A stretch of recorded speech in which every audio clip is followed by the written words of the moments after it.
मोहित academy के हिंदी रफ्तार series के प्रैक्टिस क्लास फर्स्ट में आप सभी का स्वागत है। आज से हम लोग ये सीरीज़ कंटिन्यू करने चल रहे हैं। उम्मीद करते हैं आप लोग अपनी तैयारी जारी रखे होंगे और इस सीरीज़ के द्वारा आपको बहुत सारे लाभ मिल जाएंगे।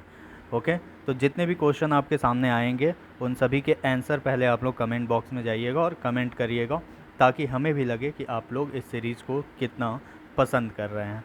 तो चलिए देर न करते हुए स्टार्ट करते हैं, क्योंकि कहा गया है कि वक्त से लड़कर जो नसीब बदल दे, इंसान वही जो अपनी तकदीर बदल दे। कल क्या होगा कभी मत सोचो, क्या पता कल वक्त खुद अपनी तस्वीर बदल दे। तो चलिए इन्हीं सारी शुभकामनाओं के साथ आज के सेशन को हम लोग स्टार्ट करते हैं। बेहतरीन सेशन होने वाला है अगर आप लोग साथ दिए तो स्टार्ट करते हैं आज की क्लास को। सबसे पहला क्वेश्चन आपके स्क्रीन पे आ रहा है।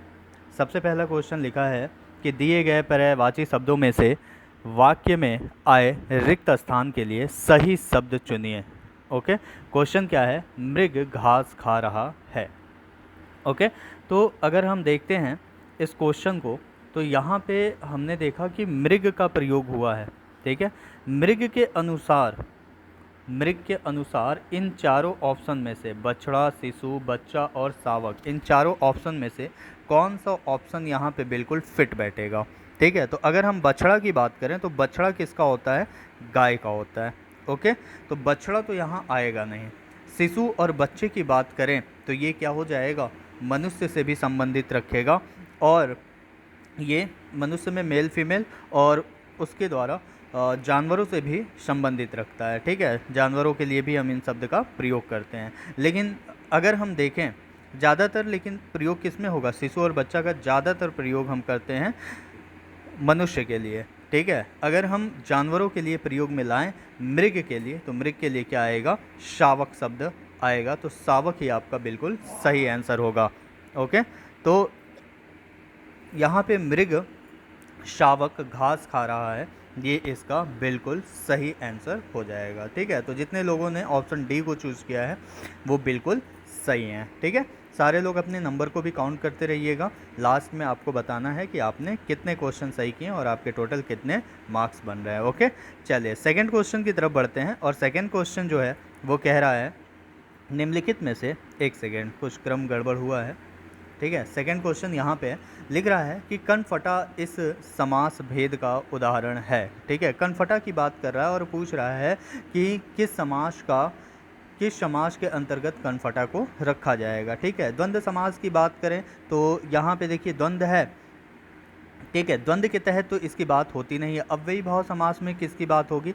अव्ययी भाव समास में ऐसे पदों की बात होती है जिनमें पूर्व पद क्या होता है? अव्यय होता है। ओके, कर्मधारय की बात करें तो यहाँ पे आपका क्या हो जाएगा? कर्मधारय में आप विशेषणवाची शब्दों का प्रयोग करते हैं, द्वंद्व का यहाँ पे प्रयोग होगा नहीं।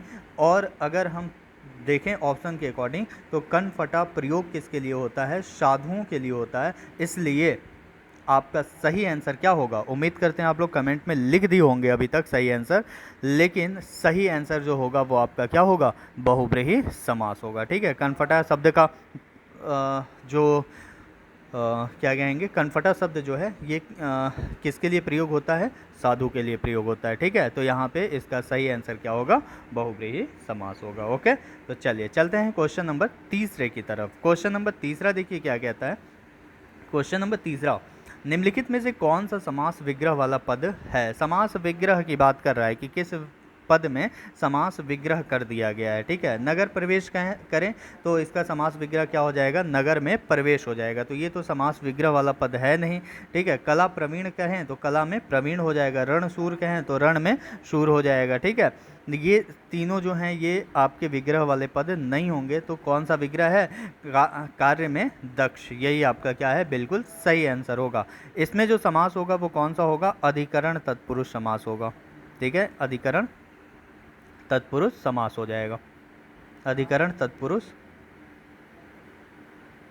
समास हो जाएगा। ओके, तो यहाँ पे जो सही आंसर होगा वो आंसर आपका बी बिल्कुल सही होगा। चलिए क्वेश्चन नंबर 4 की तरफ बढ़ते हैं। क्वेश्चन नंबर 4 क्या कह रहा है? क्वेश्चन नंबर 4 कह रहा है कि रमेश चंद्र शाह को विनायक रचना के लिए सन 2014 में साहित्य अकादमी पुरस्कार से सम्मानित किया गया। इस रचना की विधा है। ठीक है, किस विधा में इस रचना को लिखा गया है। तो याद रखिएगा, जो विनायक रचना है इनकी, उसकी विधा जो है वो आपकी उपन्यास है। ओके, ये कौन सी विधा है? उपन्यास विधा है। चलिए क्वेश्चन नंबर 5वें की तरफ बढ़ते हैं, और क्वेश्चन नंबर 5वां क्या कह रहा है? हमेशा एक जैसा रहना अर्थ के लिए सही लोकोक्ति होगी। ओके, तो मनुष्य के लिए ये कभी संभव ही नहीं है कि वो हमेशा एक जैसा रहे, चंचल प्रवृत्ति है मनुष्य की। ठीक है, तो अगर आप एक जैसा रह रहे हैं हमेशा हर परिस्थिति में, तो उसके लिए कौन सा अर्थ बिल्कुल प्रयुक्त होगा? जल्दी से कमेंट बॉक्स में अपने आंसर को लिखिएगा। ठीक है, तब तक हम लोग देखते हैं। हाथ कंगन को आरसी क्या, पढ़े लिखे को फारसी क्या, ये तो हमेशा एक जैसा रहने वालों के लिए होगा नहीं। होनहार वीरवान के होत चिकने पात, ये भी नहीं होगा। आप लोग बचपन से ही ये सारे सुनते आ रहे हैं। मुंह में राम बगल में छुरी, ये बिल्कुल नहीं होगा। ठीक है, सावन हरे न भादो सूखे, मतलब सावन में हरा और भादों में सूखा का कोई प्रभाव जीवन में न पड़े, उसी को हम क्या कहेंगे? हमेशा एक जैसा रहना। ओके, तो उम्मीद है कि आप सभी ने सही आंसर दिया होगा, और आपका ऑप्शन जो सही है वो ऑप्शन डी बिल्कुल सही है। चलिए क्वेश्चन नंबर 6 की तरफ बढ़ते हैं। लिखा है, दो चट्टाने पर साहित्य अकादमी पुरस्कार पाने वाले कवि कौन हैं? तो दो चट्टाने जो रचना है ना, क्या आप में से किसी को पता है? तो जल्दी से कमेंट करिएगा। मुक्तिबोध की है, नागार्जुन की है, हरिवंश राय बच्चन की है, केदारनाथ अग्रवाल की है। तो अगर हम देखें, साहित्य की क्लास आपकी चल रही है ना, उसमें ये सारी रचनाओं के बारे में हम लोग चर्चा करेंगे। ठीक है, तो अगर हम देखें, जो लोग साहित्य की क्लास नहीं देख रहे हैं, जो लोग पिछले वीडियोस को नहीं देखे हैं, वो जल्दी से जाइए और उन वीडियोस को देखिए।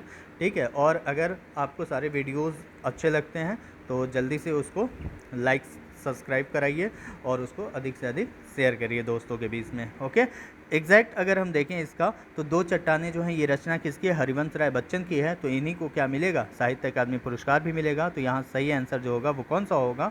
ऑप्शन सी होगा। ठीक है, 6वें का ऑप्शन सी होगा। अगला देखिए क्वेश्चन नंबर नेक्स्ट क्या है? आपको गद्यांश दे दिया है। ठीक है, गद्यांश को सारे लोग पढ़िए 1 मिनट। लिखा है, विज्ञान और दर्शन दोनों के रास्ते एक ही मंजिल की तलाश करते हैं, विज्ञान के भी और दर्शन के भी। यह जरूरी है कि विज्ञान में अंध आस्था की प्रवृत्तियों के लिए कोई जगह नहीं होनी चाहिए। ओके, विज्ञान में सत्य के साक्षात्कार का कोई दावा नहीं चलता। ओके, मतलब यह है कि कोई भी सिद्धांत अपने आप में कभी निरपेक्ष, अकाट्य या परम सत्य नहीं होता। यह स्वयंभू या स्वयं सिद्ध होने का, ओके, स्वयंभू मतलब जो खुद से जन्म लिया हो, ठीक है, जो खुद से सिद्ध किया गया हो, दावा नहीं कर सकता। ओके, लेकिन जब तक यह गलत नहीं साबित हो तब तक यह सच ही माना जाता है। इस प्रकार कोई भी वैज्ञानिक अवधारणा चिन्मय चिरंतन न होकर एक सापेक्ष अवधारणा होती है। वह अपने समय में एक तदर्थ सच्चाई ही बयां करती है। मसलन कई सौ बरस तक न्यूटन के गुरुत्वाकर्षण सिद्धांत का किला अभेद्य ही माना जाता रहा। वह एक सच्चाई थी, लेकिन बाद में आइंस्टाइन के सिद्धांतों तथा क्वांटम फिजिक्स, पढ़े होंगे जो लोग फिजिक्स पढ़ते हैं उनको मालूम होगा, क्वांटम फिजिक्स ने उसका खंड प्रस्तुत किया। इसका मतलब यह भी नहीं है कि अब न्यूटन का सिद्धांत बेमानी हो गया। ठीक है, आज भी अंतरिक्ष या ब्रह्मांड संबंधी अध्ययन हो या उपग्रहों का प्रक्षेपण, न्यूटन की गतिकी और गुरुत्व सिद्धांत ही काम में लाए जाते हैं। क्वांटम फिजिक्स के आगमन को दो तरह से देखा जा सकता है। एक, इसने न्यूटनवाद को झूठा करार दिया। दो, इससे न्यूटनवाद में एक नया अध्याय जुड़ा और न्यूटन का सिद्धांत परिष्कृत हो गया। ओके, तो ये पूरा गद्य था। ठीक है, इसको मैंने पहले ही पढ़ रखा है। ठीक, लेकिन आपके पास जा रहा है तो आप इसको 1 से 2 बार पढ़िए, फिर इसके आंसर पुनः खोजिएगा। ठीक है, लिखता है, विज्ञान के संदर्भ में असत्य कथन है। ठीक है, क्वेश्चन नंबर 7 क्या कह रहा है? विज्ञान के संबंध में असत्य कथन है। विज्ञान में सत्य के साक्षात्कार का कोई दावा नहीं किया जाता, ये सही है बिल्कुल। विज्ञान एक सापेक्ष अवधारणा होती है, बिल्कुल सही है। विज्ञान और दर्शन दोनों के रास्ते एक ही मंजिल की तलाश करते हैं, बिल्कुल सही। पहली लाइन में हम लोग पढ़े हैं, विज्ञान अपने समय की वास्तविक सच्चाई बयां करती है, नहीं, ये ऑप्शन आपका क्या हो जाएगा, ऑप्शन सी यहाँ पे असत्य हो जाएगा। ओके, तो 7 का जो सही आंसर होगा वो ऑप्शन सी। क्वेश्चन नंबर 8, निम्नलिखित में किसका कोई भी सिद्धांत अपने आप में कभी निरपेक्ष, अकाट्य या परम सत्य नहीं होता। तो अभी पढ़ें किसका नहीं होगा। क्वेश्चन नंबर 8 का आंसर क्या हो जाएगा, विज्ञान का नहीं होगा। अगला देखिए, क्वेश्चन नंबर 9 लिखता है, न्यूटन का सिद्धांत किसकी वजह से परिष्कृत हुआ। जल्दी से बताइए, किसकी वजह से न्यूटन का सिद्धांत परिष्कृत हुआ। तो यहाँ पे जो सही आंसर होगा वो क्वेश्चन नंबर 9 का क्या हो जाएगा, option A, quantum physics. Okay, question number 10 देखिए, क्वेश्चन नंबर 10 क्या कह रहा है, आज भी उपग्रहों के प्रक्षेपण में किसका प्रयोग होता है। तो आज भी उपग्रहों के प्रक्षेपण में गुरुत्वाकर्षण सिद्धांत का प्रयोग होता है, सारा हम लोग देखे हैं अभी उसमें गद्य में। ओके, अगला देखिए, किसने न्यूटनवाद को झूठा करार दिया। झूठा किसने कह दिया न्यूटनवाद को।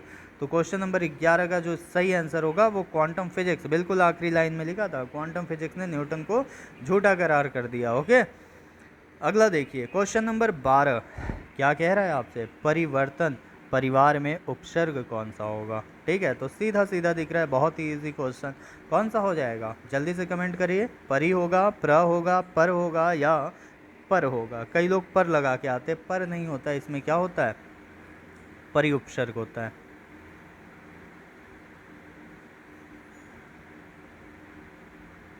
ओके, चलिए अगला देखिए, क्वेश्चन नंबर 13 लिखता है, वाक्य में आए रिक्त स्थान के लिए विकल्पों में से सही शब्द चुनिए। सही शब्द आपको चुनना है। यह कविता लिखी है, किसने लिखी है, मैंने, उसने रहता तो सही बैठता ना, तो उस लिखा है तो सही बैठेगा ही नहीं। तुम लिखा है, ये भी सही नहीं बैठा है, तुमने रहता तो सही बैठता। अच्छा, किसने लिख दिया ना, तो ये तो सही बैठेगा, लेकिन गलती क्या है, यहाँ क्वेश्चन मार्क ही नहीं है। ओके, अगर क्वेश्चन मार्क होता तो यहाँ तुमने किसने भी क्या हो जाता, बिल्कुल सही हो जाता। तो एक ही ऑप्शन सही बच रहा है यहाँ पे, और वो कौन सा है, मैंने है। ठीक है, तो यहाँ सही आंसर क्या हो जाएगा, मैंने हो जाएगा। चलिए, उम्मीद करते हैं आप सभी कमेंट भी कर रहे होंगे और साथ ही साथ चीज़ों को अच्छे से देख भी रहे होंगे। ठीक है, चलिए क्वेश्चन नंबर 14 की तरफ चलते हैं। 14 क्या कहता है, राम कुमार वर्मा ने प्रेमाख्यान परंपरा का प्रवर्तक किसे माना है। कुतुम्बन को, असाइद को, मुल्ला दाऊद को या मलिक मोहम्मद जायसी को। इन चारों में से किसको राम कुमार वर्मा ने प्रेमाख्यान परंपरा का प्रवर्तक माना है। जितना भी हम साहित्य में पढ़ा रहे हैं ना, उन सब में ये सारे क्वेश्चन आपको देखने को मिलेंगे। ओके, तो जो जो वीडियो जा रही है उसको आप कंटिन्यू देखते रहिएगा। हाँ, तो 14 का सही आंसर क्या होगा, मुल्ला दाऊद होगा।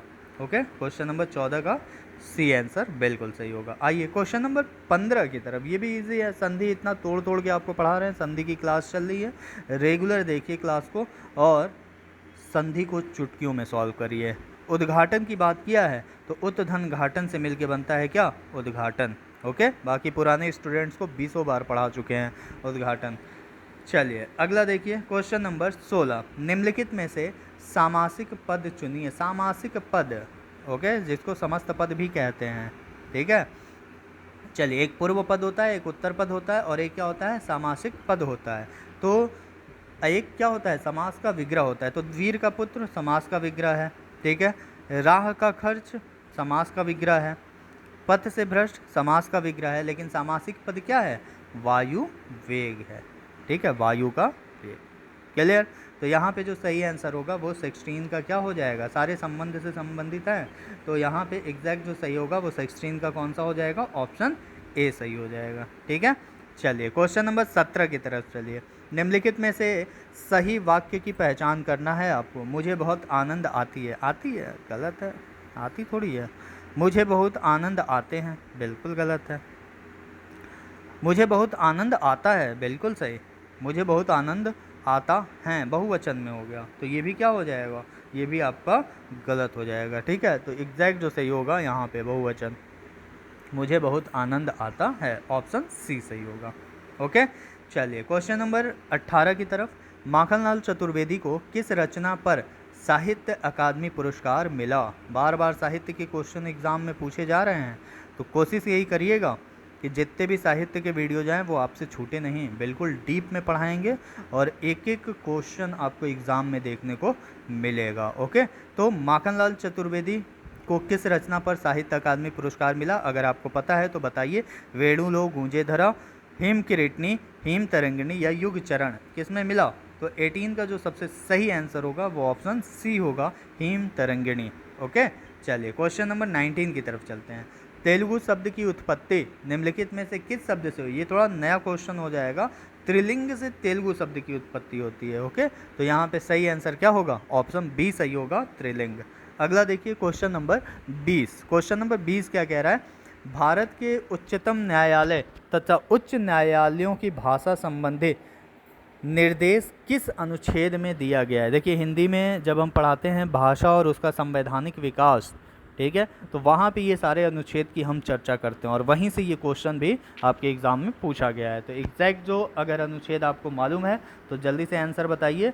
अनुच्छेद 344, अनुच्छेद 346, अनुच्छेद 348 या अनुच्छेद 120? तो 3 तो ऐसे ही नहीं लग रहे हैं, सीधे सीधा एक ही ऑप्शन पे हमारी निगाह भी जा रही है। अब ये हो सकता है कि बार बार पढ़ाने से ऐसा हो, या हो सकता है कि आप लोग की बार बार पढ़ने से ऐसा हो। तो 20 का सही आंसर जो होगा वो ऑप्शन सी होगा, 348, अनुच्छेद 348। ओके, तो उम्मीद कर रहे हैं कि आप सभी लोग अच्छे से सारे क्वेश्चन का आंसर दे रहे होंगे। क्वेश्चन नंबर 21 आपके सामने। हिंदी राम काव्य परंपरा के अंतर्गत एक विशिष्ट कृति है। अब सरकार है योगी जी की, तो राम जी न पूछे जाएं एग्ज़ाम में, ऐसा तो हो ही नहीं सकता है।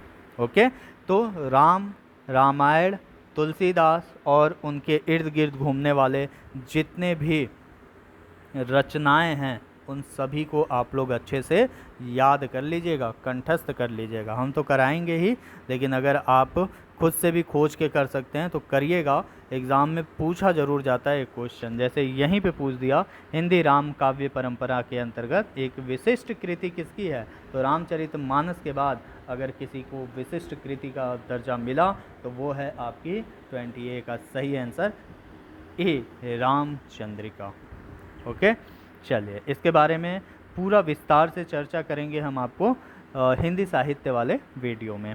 ओके, चलिए, जहाँ दो या दो से अधिक धातुओं का प्रयोग साथ साथ किया जाता है वह क्रिया क्या कहलाती है? दो या दो से अधिक धातुओं का प्रयोग, ठीक है, तो जाहिर सी बात है जहाँ दो की बात है वहाँ संयुक्त है। क्लियर? चलिए, सकर्मक जिनमें कर्म हो, अकर्मक जिनमें कर्म न हो, और नाम धातु तो हमने पढ़ा है, ये संज्ञा पद से रिलेटेड सारी बातें, ठीक है। तो संज्ञा के जब क्लासेस होंगे तो वहाँ आपको ये नाम धातु भी देखने को मिलेगा। चलिए क्वेश्चन नंबर 23 की बात कर रहे हैं, ठीक है। जो लोग पुराने पढ़े हैं ना उनको पूरा अच्छे से पता होगा, ठीक है, कि जितना कुछ पढ़ के रखे हैं अपने नोट्स में नोट करके रखे हैं वहीं से सारे क्वेश्चन आपके देखने को मिल रहे हैं एग्जाम में। निम्नलिखित वाक्य के खाली स्थान के लिए सही मुहावरा चुनिए। मुहावरा की बात कर रहा है यहाँ पे। बूढ़ी औरत ने कपड़े मांगे और मालिक से मना कर दिया, तभी किसी ने कहा कि इन तिलों में तेल नहीं, कंगाली में आटा गिला ना। कंगाली में आटा गिला कैसे हो जाएगा, ठीक है, ये होगा नहीं बिल्कुल।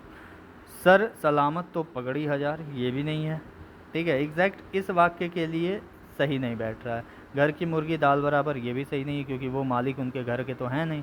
तो इन तिलों में तेल नहीं, एग्जैक्ट जो सही है वो कौन सा है? ऑप्शन ए सही है, जो कि आप सभी का भी सही होगा। चलिए क्वेश्चन नंबर 24 की बात करते हैं। वाक्य में आए रिक्त स्थान के लिए विकल्पों में से सही शब्द चुनिए। गांव के लोगों को कहते हैं, देखिए ग्रामीण जो गांव में रहते हैं उनको, और गांव के लोगों को क्या कहते हैं? तो गंवार कहते हैं, ठीक है। गांव में रहने वाला ग्रामीण और गांव के लोगों की बात कर दे तो वो क्या हो जाएंगे?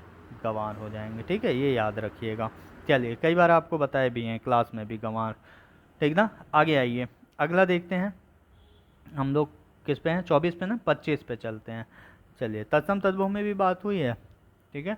आइए, निम्नलिखित में से किस शब्द का वचन एक सा नहीं रहता है? किसका वचन एक सा नहीं रहता, मतलब बदल जाता है? तो देखिए जितने भी रिलेटिव्स के नाम होते हैं पहले ही हम बताएं सब एक से रहते हैं, सब एक से रहते हैं, ठीक है। ये रिलेटिव्स का नाम नहीं, इसका बदलेगा बहुवचन, बेटा का बेटे हो जाएगा। ओके, बाकी काका चाचा फूफा ये सब एक रहेंगे। कभी कहते हैं काकाओं आए हैं, चाचाओं आए हैं, फूफाओं आए हैं ना, सब एक, 10 ठो आए चाहे 1 ठो आए, उनके लिए काका चाचा फूफा ही लगेगा। ओके, तो क्वेश्चन नंबर 25 का जो सही आंसर होगा वो ऑप्शन आपका ए सही होगा। चलिए क्वेश्चन नंबर 26 की तरफ चलते हैं। रामविलास शर्मा को साहित्य अकादमी पुरस्कार किस वर्ष प्रदान किया गया? ठीक है, सन 1970, सन 1975, सन 1998 या फिर सन 1973। तो आपका जो सही आंसर होगा, बार बार हम आपसे बता रहे हैं, ये सारी चीज़ आपको मिलेगा देखने को किसमें, साहित्य वाले वीडियो में। तो क्वेश्चन नंबर 26 का जो सही आंसर होगा वो ए सही होगा। ठीक है, अब चूंकि साहित्य में आपका मन इसलिए नहीं लगता है कि थोड़ा सा ना, एक तरह से कह सकते हैं, होता तो नहीं है लेकिन आप उसको उबाऊ और बहुत विस्तृत समझ लेते हैं, इसीलिए आपका मन नहीं लगता उसमें। ठीक है, लेकिन मन तो लगाना ही पड़ेगा। क्वेश्चन देख रहे हैं, 4 4 5 5 क्वेश्चन आ रहे हैं साहित्य से, तो छोड़ देंगे तो 10 15 नंबर तो यही ले लेगा आपका। ठीक है, तो साहित्य बिल्कुल रट जाइए आप लोग। चलिए क्वेश्चन नंबर 26 का ए हो गया। चलते हैं क्वेश्चन नंबर 27 की तरफ। लिखता है निम्नलिखित शब्दों के क्रमशः पर्यायवाची शब्द होंगे? पार्वती, पुत्र, पृथ्वी। अब देखिए इसको इसको कैसे मिलाते हैं। ठीक है, पुत्र कहाँ है, बीच में है ना। अब पुत्र का पर्यायवाची क्या होगा? नंदन होगा। पृथ्वी का क्या होगा? अवनी होगा। देख रहे हैं, सीधे सीधे मिल रहा है। और पार्वती का क्या होगा? रुद्राणी होगा। क्लियर? तो यहाँ जो एग्जैक्ट क्रम में है, ठीक है, एग्जैक्ट क्रम में जो है वो आपका रुद्राणी, नंदन और क्या है, अवनी है। तो इसलिए जो सही आंसर होगा 27 का वो आपका क्या हो जाएगा? बी सही हो जाएगा। क्लियर? चलिए क्वेश्चन नंबर चलते हैं किसकी तरफ। बाकी सब में देखिए कहीं ना कहीं गलती है ही। ठीक है, चलिए क्वेश्चन नंबर 28 की तरफ चलते हैं। लिखा है विज्ञान में कौन सा उपसर्ग है? ठीक है, तो उपसर्ग की बात कर रहा है, वी प्लस ज्ञान से मिलके बना है, तो कौन सा उपसर्ग है? वी उपसर्ग है 28 का। ठीक है, जिनको उपसर्ग प्रत्यय पढ़ा चुके हैं उनको ये सारी चीज़ों का नॉलेज होगा। गणपति चंद्र गुप्त ने हिंदी का प्रथम कवि किसे माना है? ठीक है, गणपति चंद्र गुप्त ने, देखिए फिर साहित्य से, गणपति चंद्र गुप्त ने हिंदी का प्रथम कवि किसे माना है? तो याद रखिएगा, गणपति चंद्र गुप्त की जब बात होगी तो हिंदी का पहला कवि कौन हो जाएगा? शालिभद्र सूरी हो जाएगा। ओके, चलिए क्वेश्चन नंबर 30 की तरफ चलते हैं। महाजनी शब्द में प्रयुक्त प्रत्यय है। महाजनी शब्द में प्रयुक्त, तो महाजन, महाजन और प्लस ई हो जाएगा, तो महाजनी हो जाएगा। ऑप्शन कौन सा सही होगा? बी सही हो जाएगा। तो 30 का ऑप्शन जो होगा वो बी बिल्कुल सही होगा। अगला देखिए क्वेश्चन नंबर 31 क्या कह रहा है? प्रत्येक इस संधि शब्द का उदाहरण है। ठीक है, प्रत्येक में कौन सी संधि है? तो बताए थे प्रत्येक शब्द लिखा है ना, अभी संधि चल भी रहा है। ठीक है, प्रत्येक लिखा है, कहाँ से ब्रेक होगा? जहाँ पे आधा त है, तो एक मिलेगा प्रत, एक मिलेगा ये, और एक मिलेगा क्या? क। ये बना है य प्लस ए से। ठीक है, य प्लस ए से। क्लियर? तो य जो है ये किस में बदल जाएगा? ई में, और किस पे लग जाएगा? त पे। तो शब्द क्या हो जाएगा? प्रति, और ए को इधर भेज दीजिए तो क्या हो जाएगा? एक। तो प्रति धन एक मिलके क्या बनेगा? प्रत्येक। कौन सी संधि है? यण संधि है। ओके, तो जो सही आंसर होगा इसका वो ऑप्शन सी बिल्कुल सही हो जाएगा। ठीक है, चलिए क्वेश्चन नंबर 32 की तरफ। ओके, 32 क्या कह रहा है? मैं घर जाता हूँ, इस वाक्य में सहायक क्रिया कौन सी है? सहायक क्रिया की बात कर रहा है। ठीक है, सहायक क्रिया की बात कर रहा है। ओके, सहायक क्रिया की बात कर रहा है कि मैं घर जाता हूँ, इस वाक्य में सहायक क्रिया क्या है? तो लास्ट के ही शब्द जो सहायता करते हैं वाक्य को पूरा करने में सहायक क्रिया है। ठीक है, ऑप्शन सी बिल्कुल सही होगा। क्वेश्चन नंबर 33, राष्ट्र में ईय प्रत्यय लगाने पर कौन सा नया शब्द बने? अब देखिए जल्दीबाजी में आप लोग क्या कहते हैं? राष्ट्रीयता मार के चले जाते हैं। थोड़ा लगा के देखिए, राष्ट्र है और इसमें क्या जोड़ना है? ई और य प्रत्यय जोड़ना है। ठीक है, क्या बन जाएगा? राष्ट्रीय बन जाएगा। ओके, तो ये शब्द कभी आपको गलत नहीं करना है आज के बाद से। ओके ना, तो राष्ट्रीयता नहीं होगा, इसका सही आंसर क्या होगा? राष्ट्रीय होगा। ओके, चलिए क्वेश्चन नंबर 34 की तरफ चलते हैं। लिखता है कार्यालयी पत्र के अर्ध सरकारी पत्र व्यवहार इनमें से मुख्यतः किनके बीच किया जा सकता है? ठीक है, तो ये पत्र लेखन से क्वेश्चन है। जब पत्र लेखन आपको पढ़ाएंगे तो वहाँ एग्जैक्ट बताएंगे कि क्या होते हैं अर्धशासकीय, क्या होते हैं शासकीय पत्र। ठीक है, तो ये सारी बातें हम लोग वहाँ करेंगे। फिलहाल इसका आंसर जो होगा वो 34 का आंसर क्या हो जाएगा? ए सही होगा। ठीक है, शासकीय अधिकारियों के बीच। चलिए क्वेश्चन नंबर 35 की तरफ चलते हैं। आंसर दीजिए जल्दी से सारे लोग। प्रभु जी तुम चंदन हम पानी, बहुत बार सुने हैं आप लोग, ठीक है। पंक्ति किस कवि की है? जल्दी जल्दी आंसर करिए, उसके बाद हम बताते हैं आपको इसका आंसर। प्रभु जी तुम चंदन हम पानी, कबीरदास, रैदास, हरिदास या फिर निरंजनी, सॉरी हरिदास निरंजनी या फिर दादू दयाल। ओके, कबीरदास, रैदास, हरिदास निरंजनी या फिर दादू दयाल। तो एग्जैक्ट जो सही आंसर होगा वो 35 का क्या होगा? ऑप्शन बी सही होगा। उम्मीद करते हैं आपने भी यही आंसर दिया होगा। चलिए क्वेश्चन नंबर 36 की तरफ चलते हैं। 36वां क्वेश्चन क्या कह रहा है? निम्नलिखित में से सही वाक्य की पहचान कीजिए। इस पर्वतीय क्षेत्र में सर्वस्व शांति है। ठीक है, सर्वस्व नहीं होता है, भाववाचक के अंतर्गत आ जाएगा। ठीक है, सर्वस्व यहाँ पे नहीं होगा, सर्वत्र शांति है। ठीक है, सर्वत्र मतलब हर जगह। ठीक है, सर्वविदित शांति ये भी नहीं होगा, सर्वहार भी नहीं होगा। तो एग्जैक्ट जो सही होगा वो क्या होगा? बी सही होगा। इस पर्वतीय क्षेत्र में सर्वत्र शांति है, मतलब हर जगह क्या है?